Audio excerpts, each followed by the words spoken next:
tu viens à l'église, tu as accepté un autre royaume. Ce royaume que tu viens d'accepter, c'est un royaume de changement. Donc, ce que tu étais dans le monde, ce que tu étais dans ta famille, les comportements que tu avais, les caractères que tu avais, les habitudes que tu avais, tu dois mettre fin à ça pour suivre Jésus-Christ de Nazareth. Là, tu verras que ta vie va changer. Amen. Mais chrétiens d'aujourd'hui, c'est notre intelligence du monde qu'on avait depuis des années que rien ne va dans notre vie. C'est ça que nous avons amené encore dans l'église et toujours rien ne va. Parce que si tu as refusé de suivre les conditions, tu as refusé de suivre la parole de Dieu, tu verras que rien ne peut aller dans ta vie. C'est comme je donne un exemple. Moi, je m'en vais chez Diacre. J'ai dit, Diacre, aujourd'hui là, je suis venu travailler avec toi. Et à chaque fois que tu veux aller dans ton champ, moi je suis avec toi.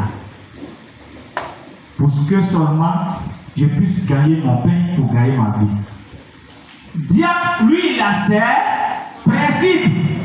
Il a les codes de son champ. À quelle heure tu dois te lever pour aller dans son champ, c'est lui qui va te dire. Mais tu rentres dans la maison des diacres. Il est 5 heures, 6 heures, tu dors. 7 heures, tu dors. Tu arrêtes de chercher ce diacre. 8 heures, tu dors. Diacre vient de te réveiller. Il dit, ah bon, moi je m'en vais au champ. Tu dis, il faut avancer, moi je viens. Oh, c'est sa femme qui a préparé, tu as mangé hier soir, tu as dormi. Est-ce que, même si Diacre va au champ et puis il vient, femme là, s'il a préparé, si toi-même tu es en train de manger, tu peux manger. C'est comme ça avec Jésus. C'est comme ça avec Jésus. Dieu même va plus t'accepter pour te donner des micros à manger. Je m'en vais chez Désiré, je dis, Désiré, donne-moi un moto, moi je vais vendre ton poisson au campement. Désiré dit, est-ce que tu payes? J'ai dit, non, vous laissez ça là. Moi je sais ce que j'ai subi et puis je dis, si tu m'as accepté seulement, tu vas voir comment j'ai travaillé. Désiré va me dire, bon voilà moto. Là-bas c'est à 4 heures, il faut te lever. Toi tu dors, le patron est déjà pris poisson, lui il est déjà parti à 4 heures. À 6 heures maintenant, tu viens au magasin, tu dis charger mon 4 heures, moi j'ai parti au campement.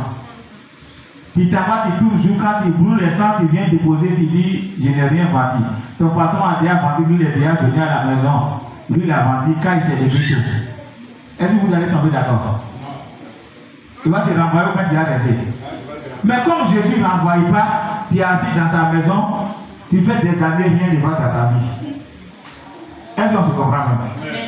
Donc quand tu as maîtrisé ton comportement, ton caractère que tu avais dans le monde et tu es venu à Christ, Jésus ne te chasse pas.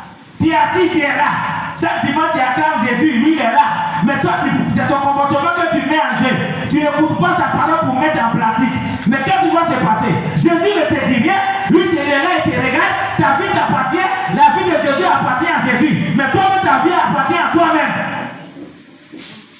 Si tu veux pas laisser tel que tu es, si tu veux pas mettre sa parole en pratique, ce qu'il te demande de faire, il ne faut pas faire. C'est à un moment donné, il veut qu'il faut marcher dans sa maison, il faut marcher. Si tu veux pas marcher, si tu veux pas marcher. C'est pas lui son problème. C'est dans ça quand on est fatigué, on dit le pasteur n'est pas l'onction. Là-bas, on ne prie pas bien.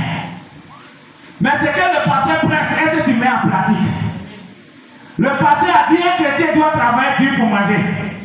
Toi qui dors et puis tu attends manger là devant ta porte.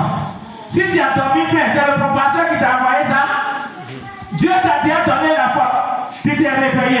Tu as la force pour travailler. Tu as refusé de travailler. Est-ce que Dieu a quoi avoir s'il ne t'a pas béni? Puisque tu as refusé, il dit quoi? Tu as quoi pour que je vais te bénir?